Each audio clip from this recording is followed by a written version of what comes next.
이 공무원 중에서 특히 법관이나 검사의 경우에는 이 탄핵이나 금고 이상의 형의 선고를 받지 않는 이상 파면되지 않습니다. 않죠. 네.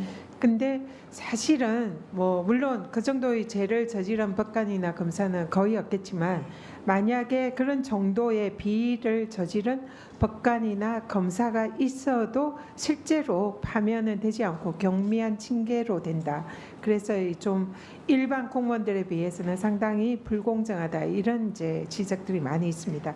예를 들면 지난 2023년 법원이 국회에 제출한 자료에 따르면 금품 수수를 이유로 징계를 받은 법원 공무원이 5명이 모두 파면이나 해임이 됐어요. 근데 법관은 금품 수수로 징계를 받은 경우에는 일부는 정직, 일부는 감봉에 그쳤습니다. 그리고 2019년 화장실에서 여성을 몰래 촬영한 8급 공무원은 파면이 됐는데, 지하철에서 휴대전화로 여성의 신체를 몰래 촬영한 판사는 감봉 4개월에 그쳤습니다. 그러니까 판사나 검사에 대해서는 상당히 솜방망이 징계를 하고 있다, 이렇게 생각이 들고요.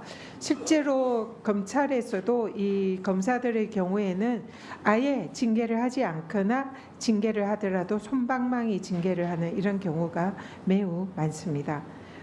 후보자가 서면 답변에서 이 법관의 높은 수준의 윤리 기준을 준수해야 되고 일반 공무원보다 더 엄격한 책임을 물어야 된다, 이렇게 답변을 하셨어요. 근데 이는 법관뿐만 아니라 검사도 마찬가지다, 그렇게 생각을 합니다. 동의하시죠? 네.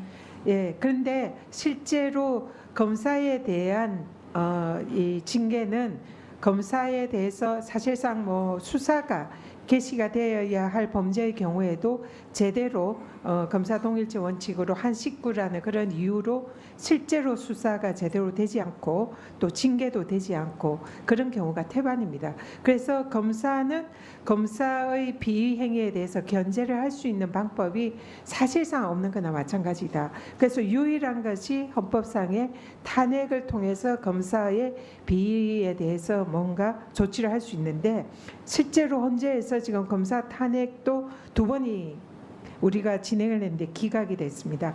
근데 이 사안은 검찰에서도 제대로 수사를 하지 않았고 또 실제로 대법원의 판단이 위법행위다라는 판단이 있었던 안동환 검사에 대해서도 헌재에서는 이 경우에 탄핵 기각 결정을 했습니다. 앞으로 계속 검사에서 탄핵을 할 예정인데요. 지금 검사에 대해서 유일하게 검사의 비행위를 견제할 수 있는 게 사실상 헌법재판소의 탄핵 이 방법밖에 없는 이런 게 현실인데, 헌재에서 여기에 대해서 너무나 좀 그 탄핵 결정에 대해서 아주 엄격한 이런 걸 한다는 것은 실제로 그러면은 검사는 처벌받지 않은 무소불위의 그런 계급이 될 수 있는 여지가 있기 때문에 이 부분을 감안해서 헌재에서는 좀 더 검사의 탄핵에 대해서 좀 더 적극적인 필요가 있다, 이런 생각을 하는데 어떻게 생각하시나요?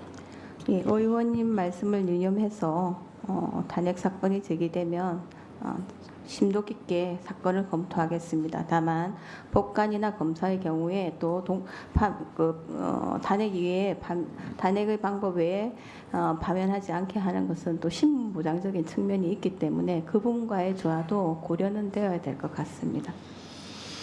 네, 수고하셨습니다. 오늘